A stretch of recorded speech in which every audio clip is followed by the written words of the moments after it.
Assalamualaikum warahmatullahi wabarakatuh. Saya Siva Fadlatunisa dari kelompok 2 BKI 3D. Saya di sini akan menjelaskan tentang tugas perkembangan pada awal dan akhir masa kanak-kanak. Tugas perkembangan adalah penyempurnaan pemahaman mengenai konsep-konsep sosial, konsep benar dan salah, dan belajar membuat hubungan emosional yang makin matang dengan lingkungan sosial, baik di rumah maupun di luar rumah. Selanjutnya, usia kanak-kanak dibagi menjadi dua periode. Yang pertama, masa kanak-kanak awal atau usia prasekolah, yaitu usia 2-6 tahun. Yang kedua, masa kanak-kanak akhir, atau usia sekolah, yaitu usia 6-13 tahun.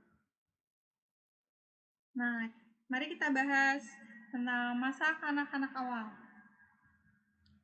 Pada usia kanak-kanak, berbagai macam istilah diberikan, seperti orang tua yang memberikan istilah sebagai problem age. Orang tua sering dihadapkan pada problem tingkah laku, misalnya keras kepala dan tidak nurut ataupun yang lainnya. Pendidik. Usia prasekolah, periode persiapan untuk masuk sekolah dasar.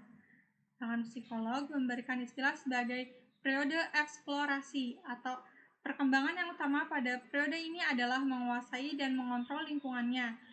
Biasanya anak-anak ingin mengetahui apa dan bagaimana lingkungannya. Lingkungan yang dijelajahi tersebut baik yang merupakan manusia maupun benda-benda. Tugas perkembangan yang saya bahas pada kali ini dibagi menjadi dua, yaitu menurut Robert J. Havigers tahun 1961 dan menurut Harlow tahun 1993.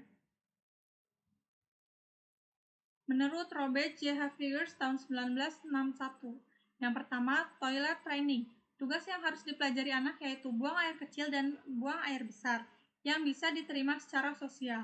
Toilet training yang berhasil dapat membentuk anak yang berhati-hati, dapat menguasai dirinya, mendapatkan pandangan jauh ke depan, dan dapat berdiri sendiri. Yang kedua, belajar membedakan jenis kelamin, serta dapat bekerja sama dengan jenis kelamin lain. Melalui observasi, maka anak akan melihat tingkah laku yang berbeda jenis kelamin satu dengan lain. Yang ketiga, belajar mencapai stabilitas fisiologis. Manusia pada waktu lahir sangatlah labil jika dibandingkan dengan fisik orang dewasa. Anak akan cepat sekali merasakan perubahan dari panas ke dingin. Oleh karena itu, anak harus belajar menjaga keseimbangan terhadap perubahan. Yang keempat, membentuk konsep-konsep yang sederhana tentang realitas fisik dan sosial. Yang kelima, belajar kontak perasaan dengan orang tua, keluarga, dan orang lain, menghubungkan diri sendiri secara emosional. Yang keenam, belajar membedakan mana yang baik dan buruk, serta mengembangkan patah hati. Selanjutnya, menurut Harlow 1993, yang pertama, belajar keterampilan fisik yang diperlukan untuk bermain. Yang kedua, membina sikap yang sehat atau positif terhadap diri sendiri sebagai seorang individu yang berkembang, seperti kesadaran tentang harga diri dan kemampuan diri. Yang ketiga, belajar bergaul dengan teman-teman sebaya sesuai dengan etika moral yang berkembang di masyarakat. Yang keempat, belajar memainkan peran sesuai dengan jenis kelamin.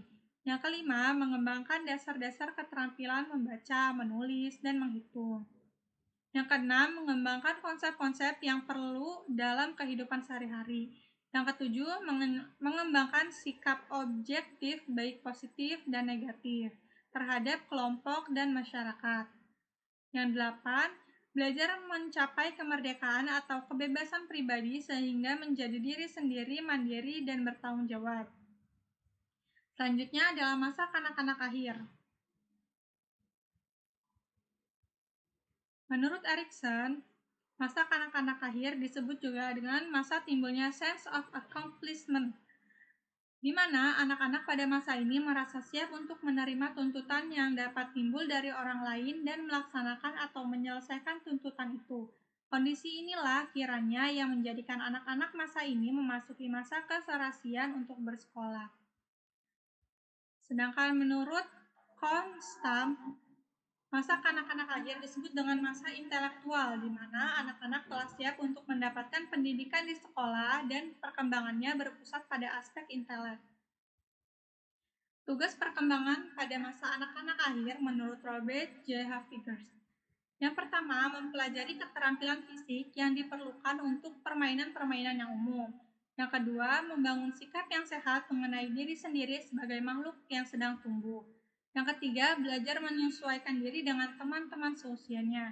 Yang keempat, mulai mengembangkan peran sosial pria atau wanita yang tepat. Yang kelima, mengembangkan keterampilan-keterampilan yang diperlukan untuk kehidupan sehari-hari. Yang keenam, mengembangkan pengertian-pengertian yang diperlukan untuk kehidupan sehari-hari. Yang ketujuh, mengembangkan hati nurani, pengertian moral, tata, dan tingkatan nilai. Yang kedelapan, mengembangkan sikap terhadap kelompok-kelompok sosial dan lembaga. Dan yang terakhir, mencapai kebebasan pribadi. Itulah yang telah saya bahas, kurang lebihnya saya mohon maaf. Wassalamualaikum warahmatullahi wabarakatuh.